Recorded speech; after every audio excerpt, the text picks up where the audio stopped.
everybody, Maria Bartholdi here with Gerry Thompson, and we're here to talk about your deck for this tournament, Sultai Midrange. Exciting stuff, right?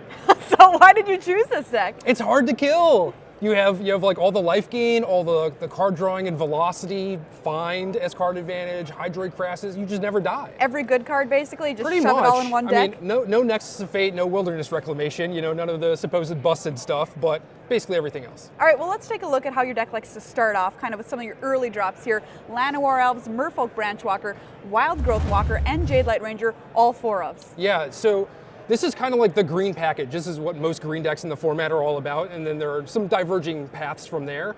But there are some cool green cards like Growth Chamber Guardian that I would love to play with, but this package is just too good. You have Llanowar Elves for the acceleration, the Explore creatures help you keep making land drops and fill your graveyard for find, and then Wild Growth Walker keeps you alive against all the aggro decks. I mean, Wild Growth Walker can just be insane and kind of like good game as soon as you play that and like a Branchwalker or something. Exactly, it gets out of control really quickly. All right, coming up next is some of your more expensive cards, a little bit more of the payoff. 2 copies of Carnage Tyrant, which has been kind of getting lower and lower in this deck. Why is that? So this is basically my nod to the mirror match.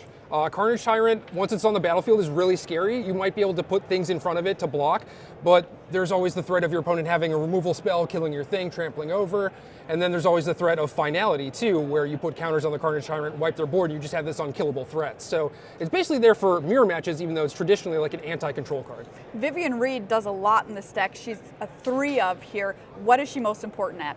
A lot of times drawing cards, but opposing Hydroid Crassus, there are a lot of big flyers in the format, and Vivian takes care of all of them. I love Hostage Taker too. I do too. It's very nice. I played a mirror match round 4, and there were like, I hostage taker, his hostage taker, he hostage taker's mine, and their board was just all hostage takers. CNN's covering it with a helicopter. Yes, exactly.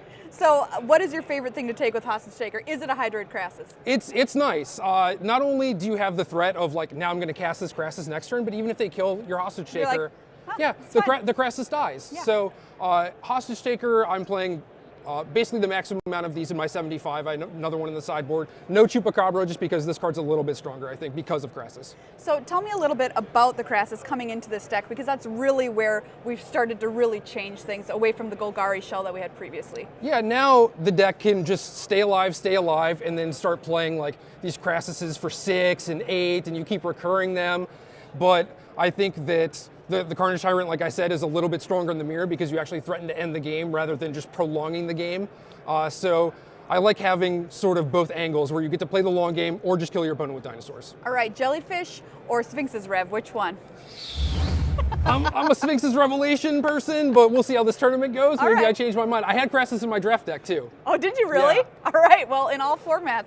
Let's take a look at your removal. Find Finality, we mentioned it briefly. 3 copies, 1 Assassin's Trophy, 2 Vraska's Contempt, and 2 Cast Down, which is great against mono blue. Yeah, absolutely. I wanted maybe another 2-mana removal spell, and I could see there being 3 Cast Downs, 1 Trophy, but Cast Down is really dead against the Nexus decks, and you need something to insulate you against Wilderness Reclamation a little bit.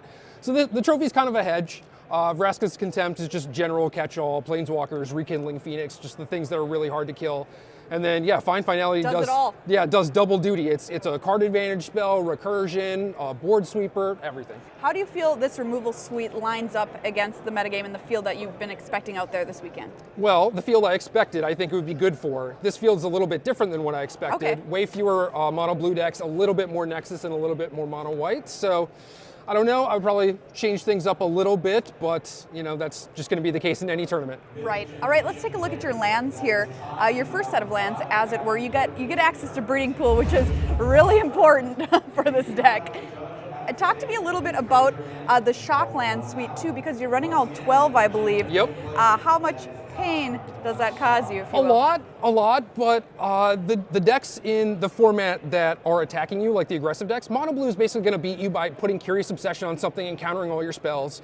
If you take an extra 2 damage along the way, it's not going to be make or break. Sure. And the white aggro decks are kind of the same way, where they're just building this really wide board state, and they're not nickel and diming you. So I don't think it really punishes you that much. Like, I would rather just have consistent mana a lot of the time, and I didn't think I was really going to get punished, and so far it's been working. All right, let's take a look at your final 4 lands, or 4 lands here grouped into their groups. Memorial Folly, a 2-of, is really the most interesting one here for me. Yeah, a lot of people play 24 lands in either 0 or 1 Memorials, but the Golgari decks from last season played a lot. And I like them because this gives me another way to go long without even playing the 4th Hydroid Crassus. So 25 lands, I want to make basically every single land drop because I have these like fireball hydras in my deck, and Memorial just helps with that, and it lets you explore into a spell sometimes, which is really nice. Yeah, I can tell you, being on the other end of this deck, a lot of times when I see a Memorial of Folly hit the table, it's almost as bad as seeing one of your best creatures. It's impending doom, right? You know at some point their big thing is going to come back and get you. All right, let's take a look at the deck as a whole. Overall, how do you feel about this choice for this weekend? So far so good. I'm 2-0. I beat a mirror match, which probably doesn't count, and then a red-black mid-range deck, and I like it. The Carnage Tyrants have been excellent, and I think that's basically where my list diverges a little bit from what most people are doing, but yeah, so far it's just like, man, all my cards are so good. I have all this consistency. It's really hard for people to kill me, like I said. So if somebody was looking at this list and wondering if this should be the deck that they pick up on Arena or whatever, what kind of person would like this deck? Anyone who likes to grind. If you want to play a sort of long-ish game, like you're not playing like Esper Control or some of the Nexus decks or whatever, the games aren't going that long, but if you like a good, nice long game with a lot of relevant decisions and you like to just grind people into the dust, this is it. All right, one tip for people playing this deck at home. What do you got? I think explore more cards into your graveyard, just in general, where I would play like a Branch Walker on 2 and reveal a Branch Walker, and it's just like, it's not that impactful, so I'd rather just have it in the graveyard, and obviously it depends on your draw and what the game state is and everything, but Sure. I think a lot of the time people like spells. I like spells, and I'm just like, we can do better. Get it in the graveyard. We can do better. Awesome. Sultai Midrange, Gerry Thompson, thank you so much.